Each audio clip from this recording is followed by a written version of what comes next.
Good morning, good afternoon, good evening, wherever you're watching me today. My name is Peter. Welcome back to Invest with Peter. So today, guys, the CPI just came out and it's not really looking good. The last one was 8.8, and today at exactly 8:30 a.m. Eastern Time came out as 9.1%.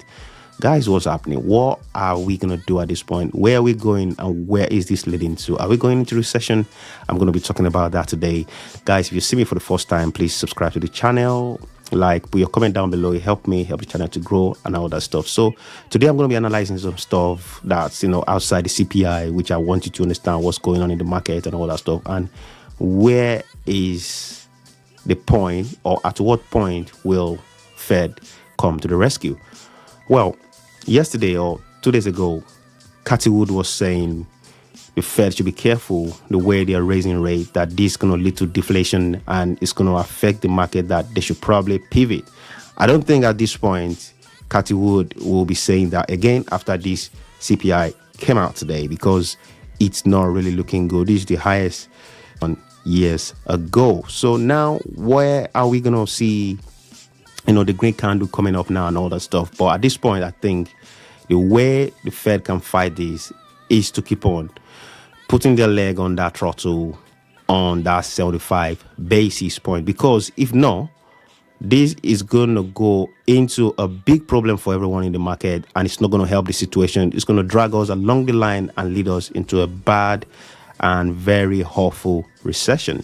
So, Fed are going to come up in couple of days time. They're going to come out now and say their mind and what they think about this, and I believe, and the market has priced in, that it's going to be 75 basis points. Some analysts were talking about 100 basis point. I don't think that's going to happen. It's still going to be that 75 basis point until things change. So today's CPI came out at 9.1% year over year, and month over month is 1.3%. Things not really looking good, but some CNBC analysts and Bloomberg actually said this is probably the peak of the inflation, because the July CPI will come out by August and it's probably going to go a bit down. That is their projection, but I still think we have probably peaked out at 9.1%. All right, so let's talk about what's the president doing at this point. Well, Biden is touring Saudi Arabia, Israel, and some other country now at this point as I'm recording this video.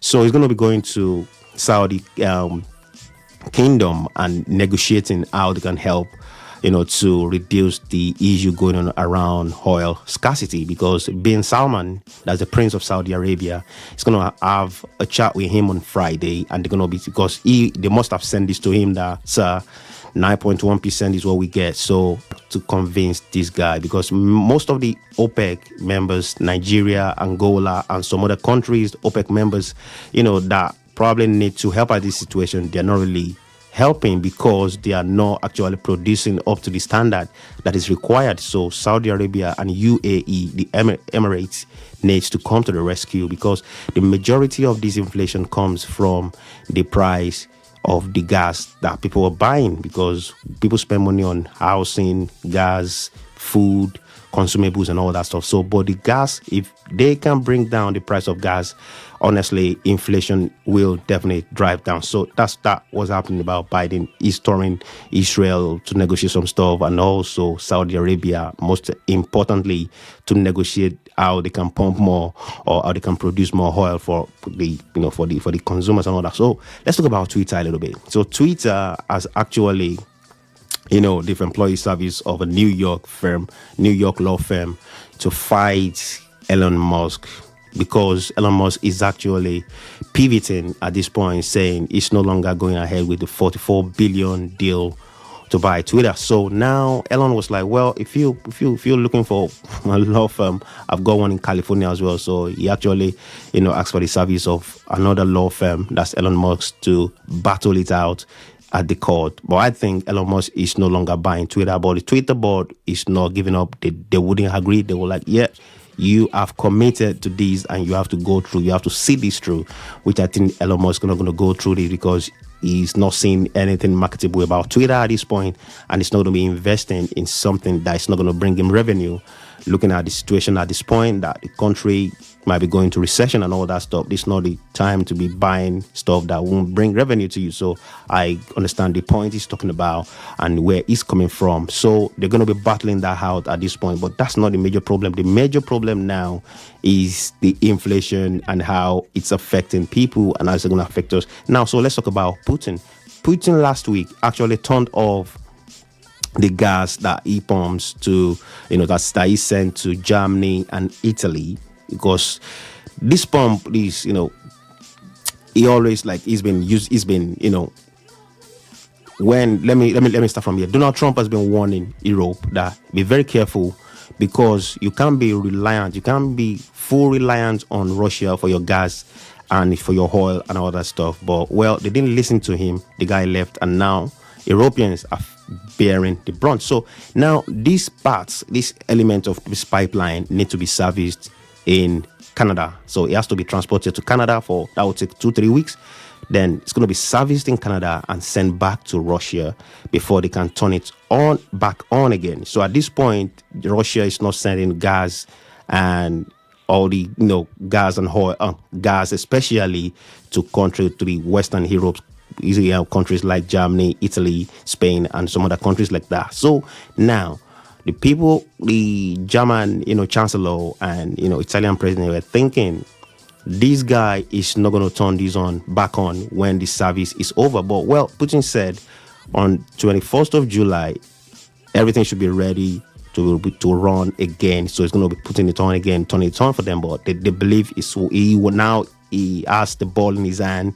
So he has the ball in his court. It's not going to turn that up again. And guess what's going to happen as a result of that? It's going to cause a big inflation in Europe.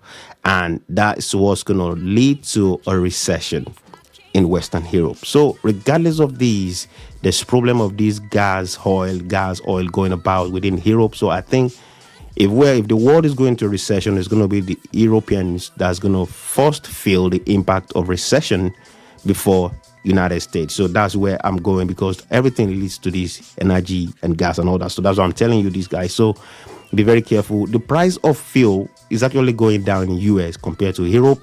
But at this point, Putin is still doing what he's doing. So at this point, and now I want to quickly answer this question, because if you see my thumbnail, I wrote there all right, when is the Fed, who is going to come to the rescue? When is the rescue coming? See, these are the things that Fed need to consider before they even come to the rescue at all. At this point, they can't pivot. They can't stop raising rate. If they stop now, it's going to lead to a big problem that's going to send us to a deep recession and destroy the whole economy. So now these are the things that, Fed actually look at. They watch the unemployment numbers. How is he up or down? Is he high? Is he too high? Is he too low? Is he good? Then they look at the labor market. Is the labor market doing well? At this point, labor market is actually doing well.